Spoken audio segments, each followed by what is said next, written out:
The executive producer of the newsroom comes to me and says, listen, you're going to go down there in front of the coverage, but I really want you to talk about the connection between El Nino and global warming. And I said, well, I can't do that because there's no connection. And he whispers in my ear, he said, Brian, your problem is this. You don't know which facts to leave out. And I thought, my gosh, his cards have been revealed. Our Bay Area Innovator today is Brian Sussman, longtime broadcaster, weatherman, and author known for challenging climate change narratives.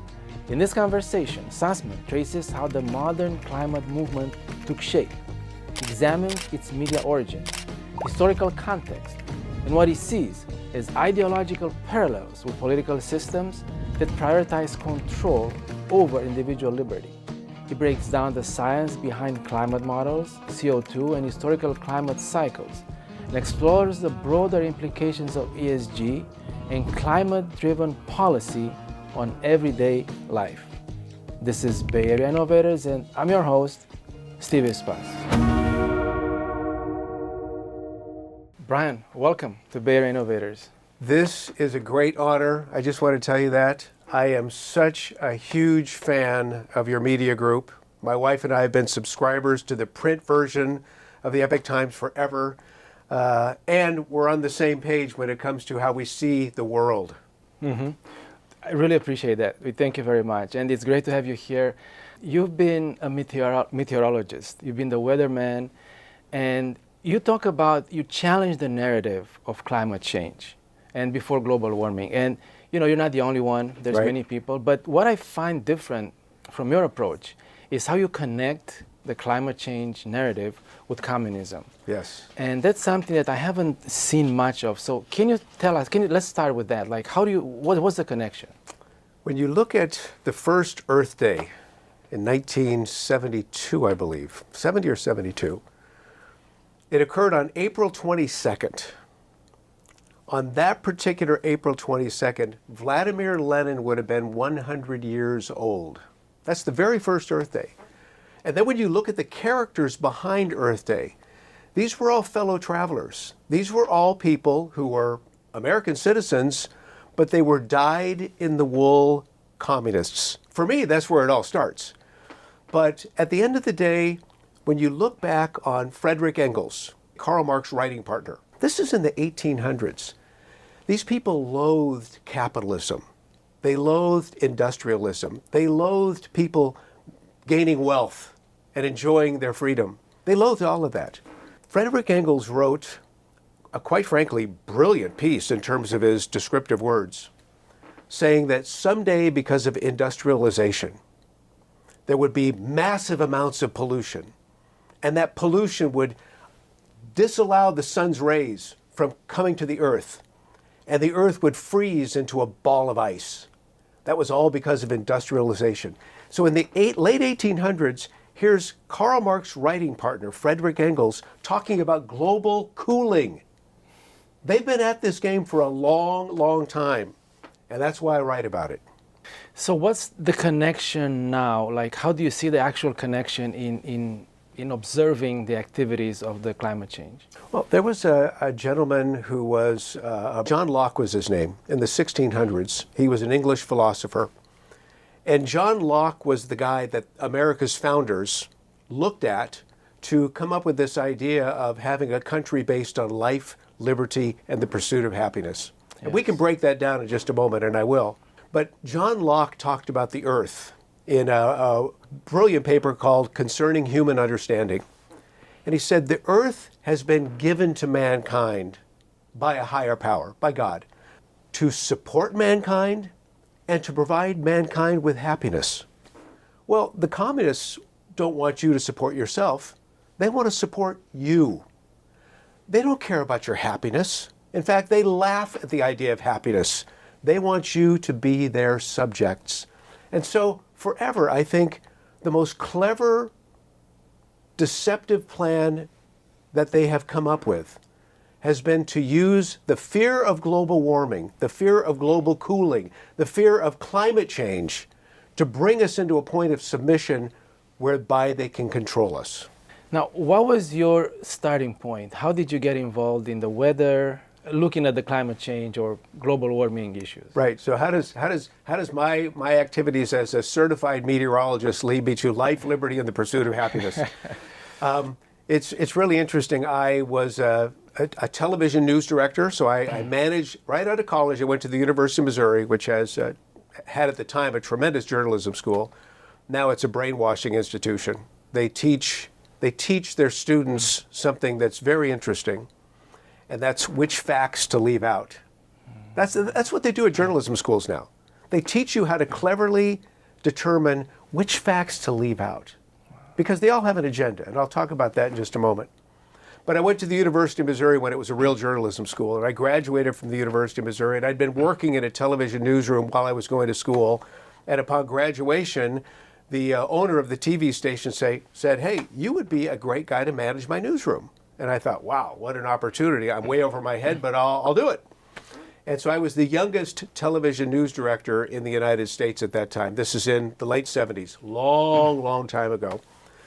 But I didn't like management. You know, you have to deal with people, and you have to deal with problems, and you have to deal with personalities.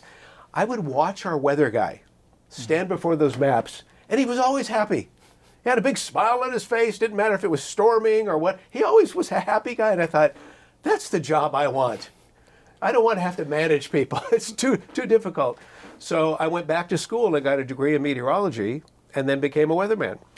And my weather travels took me to San Jose, California, KNTV. I was there for many years. Then took me back east to work for CBS. I worked there for many years. Came back to San Francisco, worked with a station called KPIX, which is the CBS station, and did that for many years. So I always enjoy just talking about the weather. Yeah. But something happened along the way. This was in the 90s, and people were finally just starting to talk about global warming and climate change. And I wasn't really into any of that. I didn't really even know what they were talking about, because it seemed to me, based on my degree in meteorology, that the Earth's temperature has always warmed and always cooled and always warmed and always cooled. And cycles, right? yeah, they're Yes, cycles. yeah. No big deal. And so I wasn't into it all that well. But the vice president at that time was a guy named Al Gore, who became Mr. Global Warming. And Vice President Al Gore was going to come to California to put on a summit in Santa Barbara called the El Nino Summit. Now, El Nino, for those who are watching, saying, what is he? He's talking Spanish now. What is he doing? El Nino is an event that takes place in the Pacific, and it affects the waters along the America coastlines, the western coastlines. And the water during an El Nino warms, and it just becomes incredibly warm. And it can affect the weather. It can bring drought, or it can bring copious amounts of rain. It just depends. But it's a natural phenomenon that's been occurring for hundreds of thousands of years. It's no big deal. But Al Gore wanted to tie El Nino to his theory of global warming. The TV station came to me and said, "We want you to go to Santa Barbara to front the coverage of Al Gore coming to California to talk about El Nino." I said, "I have no problem with going down there. No problem at all. I'll front the coverage. The vice president will be here. I'll talk about the El Nino Summit." This is what year? This is sometime in the 90s, maybe 94, 96. But Al Gore's vice president. Yeah, during Bill Clinton. Yeah. So now here I am, getting ready to go to Santa Barbara, and the executive producer of the newsroom comes to me and says, "Listen, you're going to go down there and front the coverage, but I really want you to talk about the connection between El Nino and global warming." And I said, "Well, I can't do that because there's no connection." I would have been the first meteorologist, other than Al Gore, who thought he was a meteorologist, to talk about El Nino and global warming. I wasn't going to ruin my reputation doing that. So I said, I can't do it. So this escalated into a loud argument in the newsroom. And finally, everyone's watching and looking at us. We're on the verge of cussing at each other. And the executive producer says, and he whispers in my ear, he said, "Brian, your problem is this. You don't know which facts to leave out." Which is now what University of Missouri is teaching. That's what all the universities teach now. But this is in the 90s. Wow. And I thought, my gosh, His cards have been revealed. This is how he runs his entire newsroom when it comes to the agenda he wants to put forward. Would it be any surprise to you that when this guy went to the University of Berkeley as a student many years before, he was president of the Democratic Students of America, the DSA. That's a communist organization. He was president of a communist organization on his campus when he was going to school, Students for a Democratic Society. And now he's telling me which facts to leave out. And I thought, you know what? I'm done with this. And you talk about this in your book, Climate Change, which Yes. I read, and it's very interesting, fascinating. Yeah. There's another story that I'd like you to talk about, the Dan Rather story, when Yes. Dan Rather came to the Bay Area. Very and- similar. yeah. Very similar thing. So here's Dan Rather, the iconic newsman of his day. Yes. You know, in the 90s and early 2000s, he was the American newsman. Everybody trusted this guy. Yes. And he knew me very well because I worked for CBS and I used to fill in on their morning show in New York. And we got to have a relationship, a professional relationship. So he's in San Francisco and we get together briefly. We're in the studio where he's going to be broadcasting from. He asked me to come by just to say hello. So we're having some niceties back and forth. And he said, Brian, you know what I'd like to do? I would like to make you our CBS News West Coast weather correspondent. Oh my gosh, I thought I died and gone to heaven. What a job for a meteorologist. All the big storms, I would be the front man talking about the storms all over the West Coast. I thought, this is great. And he said, and you know, Brian, I think you'd be the perfect guy to talk about global warming. And I said, well, Dan, the jury is still out on global warming, because at that point in time, you know, there were a lot of people that were debating it. Yes. I didn't believe in it, but I just said, the jury's still out on global warming, but hey, I'd love to help out and be your West Coast correspondent. He looked at me, didn't say another word, turned his back and walked out of the studio like I didn't exist. I so offended him by saying that the jury was still out on global warming that he turned around and left. That's when I knew there was an agenda at play, and that's where I started to dig into the details, and that's where I realized this, quite frankly, is a communist plot. I know that sounds rather crazy, but at the end of the day, the basis for global warming, the basis for climate change is to put forth a Marxist agenda. That's amazing. So again, the dialogue is being discouraged. This is what, again, you talk in your book about how the dialogue is being discouraged about whether this is real or not. Maybe let's dive into some of the details of what you discovered, what you came across that pointed out to you that there's room for discussion or there's room for challenging the narrative. Yes. Well, when you look at a couple of things, and if I could just pull out Absolutely. I was hoping we would go to this particular place in our discussion, but let's look at life, liberty, and the pursuit of happiness. These are the foundations. These are the pillars of American democracy. Our founders believed in life. In other words, everyone has a right to life. Communists don't believe that. They don't believe that your life is unique. If they don't like what you're doing, if they don't like what you're thinking, they'll throw you in a gulag, or worse yet, they'll execute you. They don't believe in life. Liberty. Liberty means freedom from tyranny. Well, the communist doesn't believe that as well. So we have life, we have liberty, freedom from tyranny, and we have the pursuit of happiness. Now, when you look at the pursuit of happiness, again, this came forth by this English philosopher in the 1600s named John Locke. The pursuit of happiness means you have a right to pursue what makes you happy. And he was talking about ownership of property. The work that you do with your own two hands, that can bring you happiness. And your intellectual property, that can bring you happiness as well. The communist believes that your life is not unique. So life, liberty, and the pursuit of happiness are balderdash to the communists. So what have they done? They've attacked industry, they've attacked success, they've attacked all the things that have made America great by saying all of the things you're doing are destroying the climate. Therefore, we need to dial back. We don't believe in industry. We don't believe in those things that have made America great. We want to let you know that what you're doing is destroying the climate. And so thereby they put together all these rules and regulations, etc., to try control people's behavior. I mean, look what's happening right now. All of the people who think they'll be a better climate citizen, a better environmental citizen if they buy a Tesla. You know, a Tesla is an incredibly expensive vehicle. Now, if you want to buy one, I have no problem with that. I mean, they're incredibly fast. I love fast cars. But they have 7,000 batteries in the chassis. All of those batteries are not recyclable. Do you realize what happens when a Tesla has too many miles on it? No one wants to buy a used Tesla. And I know this for a fact because I have a home in Nevada. And I know people who work at the Tesla battery plant. There are thousands of trailers, closed trailers, like the trailers you would see behind a big semi-truck. Thousands and thousands of trailers in the Nevada desert filled with used Teslas. Because you cannot recycle the batteries, nobody wants them, they're highly toxic. When you create a Tesla vehicle requires 10 metric tons of carbon dioxide in order to be produced. An average sedan is 7 metric tons of carbon dioxide.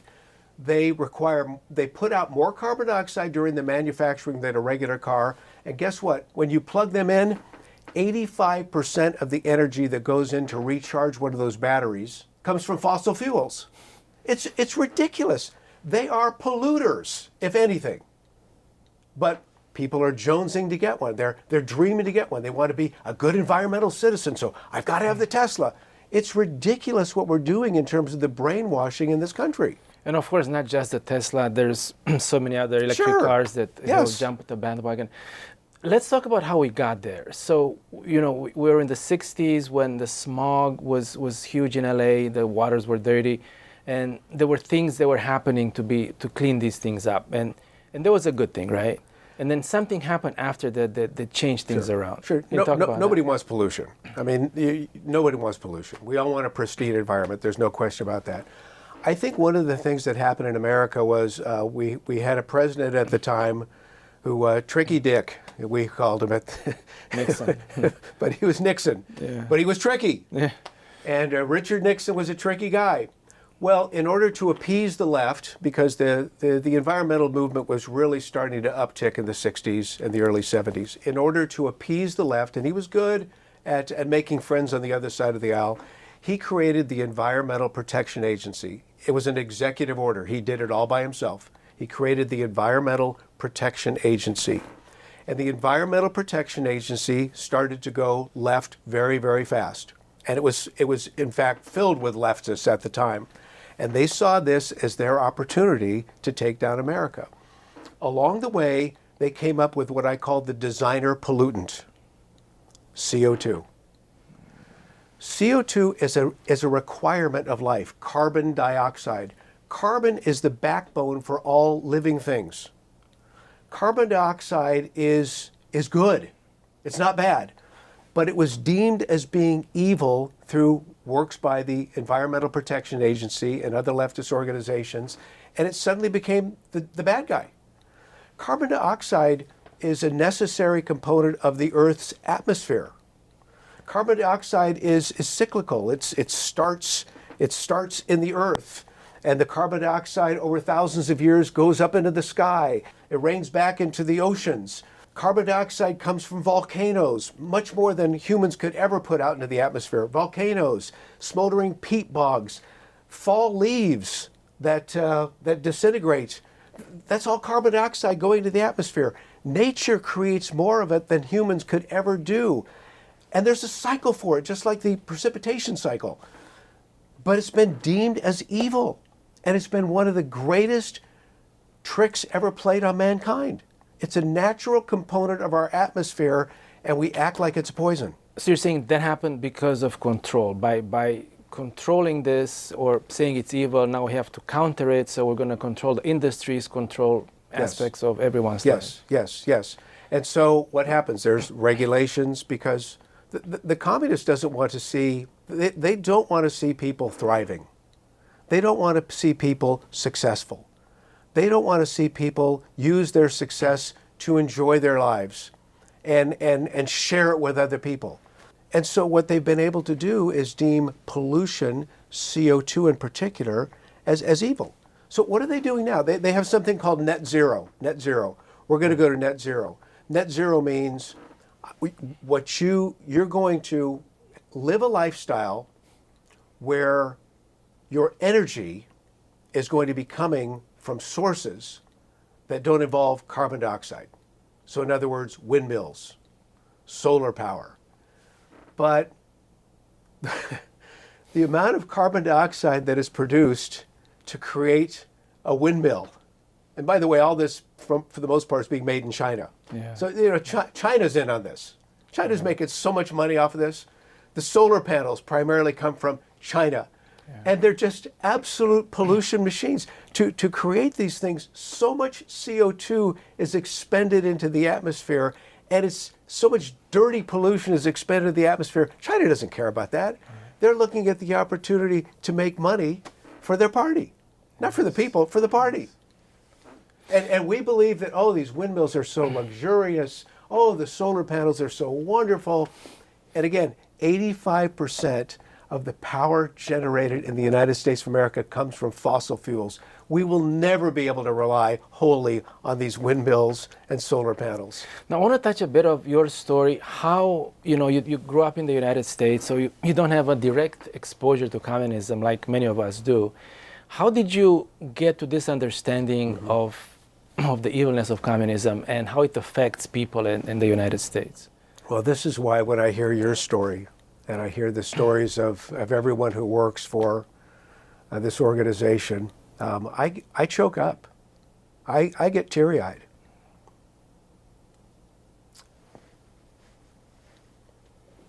Because you experienced it firsthand. I only heard about it through my parents and my grandparents. My grandfather grew up, he was a young boy in Russia just before the revolution. The winds of communism were blowing, and the people there could feel it. My grandfather was Jewish. There was a lot of anti-Semitism as well that went along with the Marxism that was brewing. And at the age of 13, his family somehow found a sponsor for him in America, and they gave him an admonition. Go to America, 13 years old, make money, send for your brother. He came to America. He was able to get a job literally selling used goods, junk, door to door at the age of 13. He made money. He sent for his brother. The family was gone. Wow. No trace. Wow. So I grew up in a family that loathed communism on my dad's side. My mother's side was a little different. They were from Finland. They had immigrated to northern Minnesota. And my grandparents were card-carrying members of the Communist Party USA. Wow. Like so many people from Finland who came to America, they were indoctrinated, they were caught up. Wow. And they later recanted all of that. Later in life, they recanted that. They wanted nothing to do with it. But my mother grew up in that environment, and she loathed communism. She wanted to be successful. She wanted to enjoy life, liberty, and the pursuit of happiness. Yes. And she thought it was ridiculous what they believed. So she rebelled. She became very conservative in her rebellion. And she met my father, and it was a match made in heaven. So we grew up in this home where, in the 60s as I was growing up, and the hippies started coming forth, and in the 70s when these hippies became politicians, oh my gosh, I was warned, do not trust any of these people. So it became a part of my being. And every time I meet someone from the former Soviet Union, or when I meet someone from China, I so appreciate the fact that they love this country because of what it really stands for: life, liberty, and the pursuit of happiness. Let's do a deeper dive into climate change, global warming, whatever you want to call it. So we have the cycles that you talked about, And then the climate models, because there are these models that are being used to look into how the temperature is increasing and all that. Right. You talk about it in your book. Can you give us a summary of the climate models, how they work, and also the fluctuations? Yeah, the climate models are used for forecasting weather day to day, which, they're very accurate. I look at the climate models every day. I'm not one of these guys that turns on the television to see what the weatherman's saying for the weather tomorrow. I'll do it myself. So I use the How same. do you do that? I use the same information. I go to the National Weather Service, and they have detailed climate models that I just enjoy looking at, and so I'll come up with my own forecast. And it's kind of a hobby. I just really enjoy doing it. So the climate models are great for forecasting the weather today, tomorrow, 10 days out. They can even give us an idea what's happening 30 days out. Can you give us the website? This is the National Service, the National Weather Service? The one I use, I'll give you my friend's website. It's much easier. Just go to ggweather.com. Okay. ggweather.com. And you can dive into all the details there. Okay. It's a And friend of mine's been running something that site for many years. We can trust that. Yeah, and it goes to the National Weather Service, and it's really great. Got it. But, okay, climate models are great for a day, a week, 30 days. But when you start using these climate models to go out for, let's just say, I want to know what the weather's going to be like in 6 months. The meteorologists who have put these models together say, we can't do that. It won't work. We can do tomorrow, we can do next week, we can do 30 days. But you start going out months from now or a year from now, no, we can't do that. They'll admit we can't do that.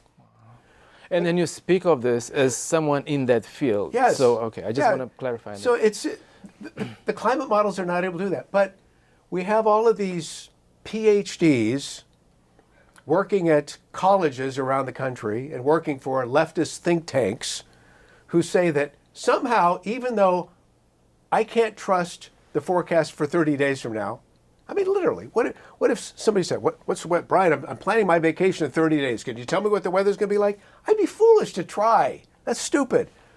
And yet these PhDs working at these institutions around the United States and the world say that somehow they can use these same climate models to tell us what's going to happen decades from now. It's absolute garbage. They're making this stuff up. They can't predict what's going to be happening years from now. And yet at the same time, they're telling us, well, because of climate change, we know exactly what's going to happen, and it's not looking very good. So are you saying these models are wrong, or they're being manipulated, or why are they the way they are? They're being manipulated. They're being manipulated by people with an agenda.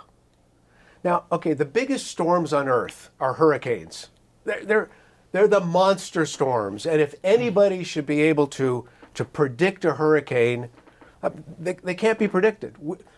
You can say that based on the knowledge we have, it looks like this next hurricane season could be a big one. But you can't predict when the storms are going to occur or how big they will be. So I mention that because the biggest storms on Earth are watched carefully, and the forecast for the storm as it comes on shore, they can do that. But before it's even occurred, no one can tell you what's a hurricane going to do. Even that seems to change. Sometimes the direction is going to change. Absolutely. The intensity, you think it's going to be a category 5, but it's not. It changes all the time. Good example. Yeah, the storm will start up, and you're watching it carefully, and they can't even track those perfectly. Yeah. The guy he's the king of hurricane forecasting, Dr. Neil Frank. He ran the Hurricane Center in Florida for longer than anybody. It's Dr. Neil Frank. Dr. Neil said this about my book. He understands life, liberty, and the pursuit of happiness. He loves this country. He loathes communism. Dr. Neil Frank said this. Over the 30 books I've read on this topic, Brian Sussman has the best understanding of what the climate movement is all about. Climate Cult is a must-read. He's the guy I went to when it came to, Neil, how are these people using these models to forecast what's going to happen with climate change years from now? He said, they're making it up. They're inputting data that shouldn't be inputted into the models. They're making it up. So why is that not being exposed? Is that too big of a challenge to undertake the narrative? Or? Well, that's the problem. They control the narrative. They control the narrative because they have their people in the TV networks. They have their people in the major newspapers. They have their people in all of the major communication publication systems. So they're controlling the narrative. It's an uphill battle for us. So every once in a while there's a great book, and there's your newspaper. Mm-hmm. There's your television show. There are other people like me writing these books. Yes. It's an uphill battle because we're so outnumbered. But at the same time, we have the truth on our side. Let me give you an example. But I'm talking more in the scientific field. If you have a science conference or things like that, how is that being? Well, okay, somebody like me, written several books on the topic, best-selling books on the topic. No one would ever invite me to a climate conference. They don't. I would say, can we just debate? Let's go on stage and just have a back and forth. It could be lively. It could be entertaining. Let's do this. Nope. They don't want to hear the opposite point of view. I mean, that's why in Climate Call, for example, I just talk. People need to know this. They think this is the hottest. Some people think this is the hottest weather ever. But at the same time, I look back, and the climatic record is baked into the earth. You can dig. You can do research, you can look at sediments, you can look at seafloor sediments, you can do all of these things that are scientific to determine what the weather was like years ago. So the medieval warm period, 900 to 1300, it's estimated the temperature was more than 2 degrees warmer than today. What are you going to blame that on? Smokestacks? Dinosaur farts? I mean, really, what are you going to blame it on? I don't know. And for comparison, those 2 degrees are much more than what we think it's going to destroy the Earth now, right? Yeah. They will tell us if we get 2 degrees warmer than today, we're cooked. It's over. It's done. It was 2 degrees warmer in the 900 to 1300 year period. And it's gone cooler than today. So the temperature is always fluctuating. But again, they're blaming this on CO2. What was happening in the year 900? There was no CO2. Maybe some volcanoes blew up. Volcanoes are blowing up all around the planet all the time. So you talk in your book about ESG and the ratings that are pretty much, many companies need to comply with these ratings in order to do business, and there's just so many regulations. Right. Can you summarize what's happening there? So, a lot of big corporations in America are under pressure because let's say you're a car manufacturer. We know that a lot of CO2 is expelled into the atmosphere when making the cars. Mm-hmm. And that includes the Teslas. Teslas produce more CO2 expelled in the atmosphere than a standard vehicle just because primarily the batteries and the lithium that's mined in China and Australia and other locations. Let's take an electric car company, for example. Or no, we'll take any car company. Doesn't matter. Gas-powered, electric-powered, diesel-powered. These companies are under the microscope of the left. And the left says, well, in order to make good for your carbon footprint, we've come up with a rating system that you need to abide by. And it's not just the car companies, it's companies all over. And even individuals, high-profile individuals. They're asked, what is your ESG score? Well, ESG, environment, social, and governance. So they're scoring companies, they're scoring individuals on their ESG. How can an individual have an ESG score? Well, if you're a public person and well-known, it's going to be pretty obvious. So first of all, there's the environmental score. What are you doing to offset your carbon footprint? So let's say you're a very wealthy individual. Mm-hmm. Well, I'm offsetting my carbon footprint. I've got solar on my house. I'm driving a Tesla now, and I'm doing everything I can. Oh, good. We'll score you very well. Your house may be a 10,000 square foot mansion, okay, and you may have several of those mansions around the country, but it doesn't matter. You're using solar. Oh, and never mind that most of the power generated from solar again has been expended into the atmosphere during the construction of the solar panels. Let's never mind all that. But you're doing solar now. Okay, good. You got a good environmental score. Let's talk about your social score. Oh, okay. I see that you've given money to the Salvation Army. That's very good. What about your friends? Do you have any trans friends? Because if you have some trans friends, that'll up your score. We just want to make sure that you're one of those people that don't like them.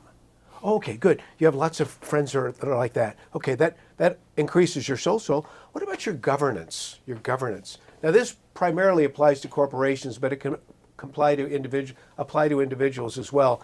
We want to see who's on your board of directors. Is it diverse? Are there lots of different types of people represented? So we can do that in your personal life as well. Let's talk about your personal life. Tell us about all your friends. Do you have friends who look like this or act like this or believe like this? Okay, that's good. You've got a good score now. But this is where we're going to apply more control on corporations and get people onto the board of directors who have no business being there, and to make sure that you're giving some of your money away to nonprofits who don't produce anything. This is the ESG score. And people are now applying it to themselves as well because they want to be good citizens of planet Earth. So I want to make sure that my personal ESG score is really good. Thanks for explaining that in just a few words. I know there's probably books and manuals and entire things about it, but just to get your input on that, I think that's very valuable. Well, you know, it's also interesting because when you look at, and I don't apologize for talking about life, liberty, and pursuit of happiness so many times during this interview, because that's the foundation of freedom, life, liberty, and the pursuit of happiness. But what did Karl Marx come up with? He came up with something completely different. He had the rule of opposites, the rule of negation, and his point was that in terms of opposites, people just don't get along. Therefore, we need a heavy-handed government to keep them under control. He believed in things like that would try to brainwash people to believe you'll never succeed, you'll never live without our control in your life. And so we want to expose all of that. And ESG is just another way for people to apply control onto the lives and businesses that have in many cases made this country great. I happen to agree with a lot of that because growing up in a communist country, that's pretty much exactly what it feels like. That everything is controlled and everything is done for you. And if it wasn't for the government to provide for you, you would be completely lost. And many people were when things changed. They didn't know what to turn, what to do. Right. Now, tell us what motivates you to do what you're doing every day. What is the one factor that would say, I'm going to keep doing what I'm doing and I'm going to show people what's right? I get emotional when I talk about these issues, but I think of my own children and I think of my grandchildren because their generations are being outnumbered. We've got these education factories that really don't care about the next generation of chemists and the next generation of innovators and the next generation of business people with great ideas that could really improve the lives of many. They're not interested in that. They're interested in indoctrination.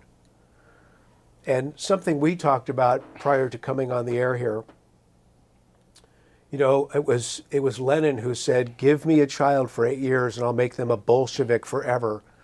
The Bolsheviks were the most radical wing of the Communist Party. Give me a child for 8 years. That's all he needed, 8 years. And what are we doing now? We send our kids to these public education systems, and they don't just get them for 8 years. They get them for 12 years. If you include kindergarten, that's 13 years. If you include preschool, that's 14. They get our kids for over a decade of brainwashing. And that's all the kids hear. And the teacher could be wonderful. The teacher could be very nice. And the kids want to believe their teacher. And the kids want to get good grades, perhaps, to impress their parents. But they're learning absolute dreck. It's garbage. And this is what I fear about this country. We have this educational system that's indoctrinating these children. Okay, let's just take a step back. Let's look at what's been happening in Minneapolis lately. This is what motivates me. Because at the end of the day, people have been bought this hook, line, and sinker. They bought into this idea that industry, capitalism, freedom is wrecking the world by way of pollution. And the pollutant is CO2, which isn't a pollutant at all. It's necessary for life. Okay, now let's just step back. Let's look what's happened in this brainwashing system. I look at these people in Minneapolis, these young people, and I see their sound bites on TV. Some of these people they're nurses, they're doctors, they're lawyers, and they're literally talking about killing the opposition, murdering the opposition. I heard one lady who was an OBGYN talking about how she wished one of these people on the right would have a baby and basically in the process of having a baby die. She did it in very, very graphic terms. She was using medical terminology I didn't understand, but she was wishing that this pregnant woman who was on the other side of the aisle would have a baby and die. What do the communists do to those who oppose them? They kill them. Firing squads to this day take place in some of these communist countries. They kill the opposition. And that's what we're seeing from these young protesters in Minneapolis. They want to kill the opposition. Now listen, I hate communism. And I hate communists. But I would never wish them to die like that because I believe in life. I would never wish that upon my enemy. But this is what we're hearing from people on the left, and it's frightening. And they're young people, 20s, 30s. It's frightening. Where do they learn this? It's scary. Brian, what is your wish to accomplish with your book? The climate change agenda has reached into virtually every corner of American life. But wait, the climate change agenda has wreaked havoc upon the world. And my brothers and sisters who live in communist countries, I would wish that someday they see freedom. But for my brothers and sisters in America, as we get closer to tyranny, I want them to wake up and realize what's happening. And it seems like it's an uphill battle because virtually every corner of American life and our liberty and their pursuit of happiness is being impacted by this ecological agenda. And by the way, I should mention this because the word ecology is a very common word. Karl Marx, and I detail this in Climate Cult, Karl Marx had a number of disciples. These were students of his who were professors in universities.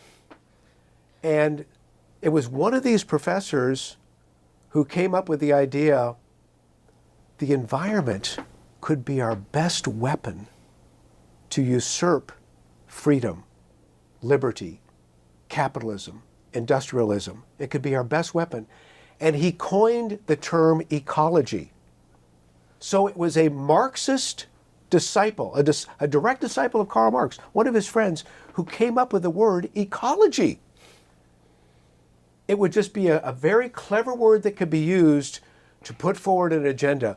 So when you hear somebody say, I'm an ecologist, yeah, you're a communist too, probably.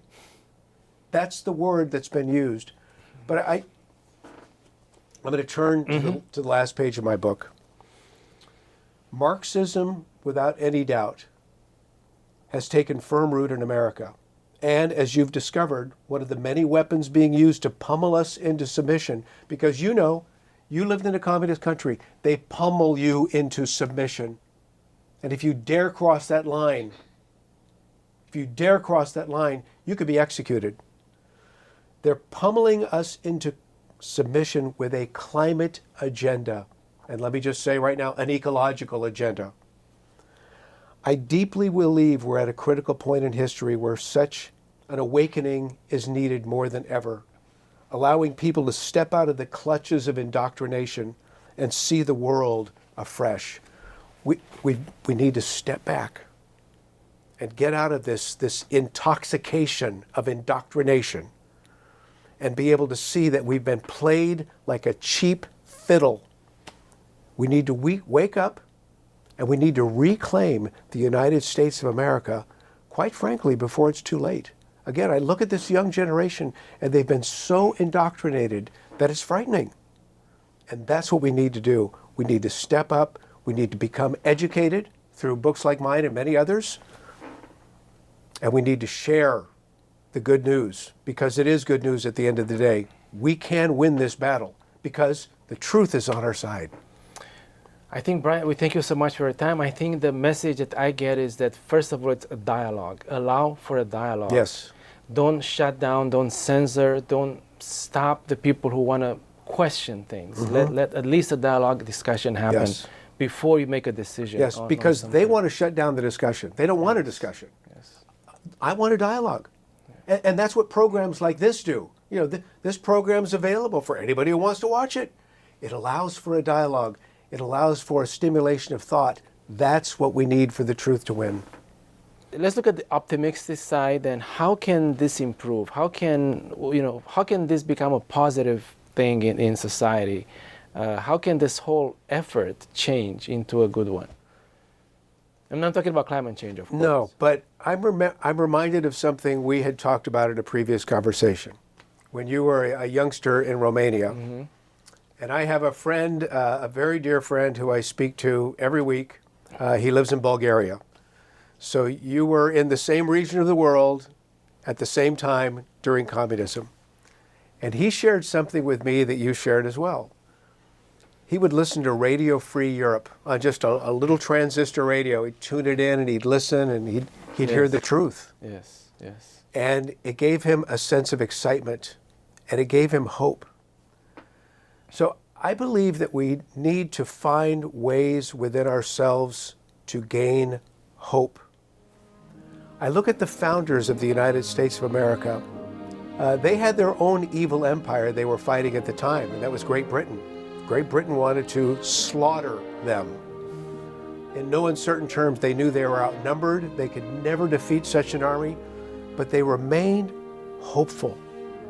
And a lot of it was because some of these men and women were very spiritual, and they believed in a very specific higher power, and they got their hope from that. The truth is on our side. We can win. We can win. And somehow they did. They defeated the greatest army in the history of the world, and they won their freedom. So now we're up against one of the great ideological battles of all time.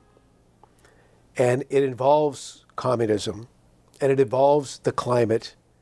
And it's hidden. And it's not out in the open. Yes, and it's hidden because they know which facts to leave out, as we discussed earlier. But we need to maintain hope, and we need to keep a smile on our face. I'm reminded of Ronald Reagan when the Soviet Union was the evil empire, and there was great contention between our country and Russia and the Soviet Union at large at the time. And Reagan would always have this little smile on his face, and he would make us feel a little better about things. Now, granted, he was an actor, a former actor, so he knew how to smile even in dispirited times. But when he gave us that smile, it would give us a little hope. And I think we need to find ways to achieve hope in our lives. Otherwise, and my wife tells me this all the time, Brian, you know so much. You know so much about how the other side is playing ball. Don't let it ruin your attitude. Find ways to lift your spirits and be hopeful. And so that's really necessary at this particular time. So even though I might have been saying some things that were completely truthful, but at the same time very scary, I just want to let people know that at the end of the day, there is hope. Brian, again, thank you so much. My pleasure. Thank you for having me. Thank you for watching another episode of Bay Area Innovators. If you enjoyed this episode and you know someone who should be on our show, please send us an email at sfbay@epochtimes.com. We would love to hear from you. Thank you, and see you next week.